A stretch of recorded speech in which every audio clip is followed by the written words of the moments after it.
Okay, so I just got done welding on all these studs, and I used the dent puller to get some of these dents out.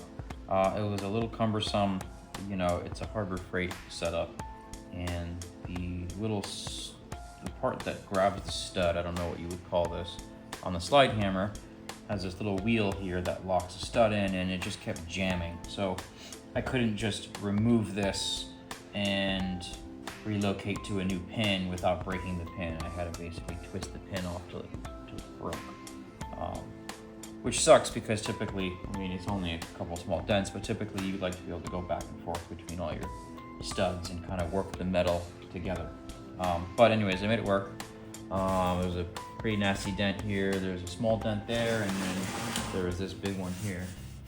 It's good enough for a little bit of filler work, and that's it. So next step is to take this thing on a DA. I want to do like an 80 grit DA and go over the whole thing with 80 grit sandpaper, and that's just to get any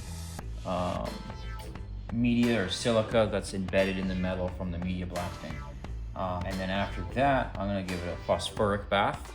That is to prevent corrosion. If you notice, I've had my hands all over this. You know, really not good for raw metal. You're getting your oils and stuff all over this, and the metal will eventually turn to rust. So a phosphoric bath will do it some justice before primer.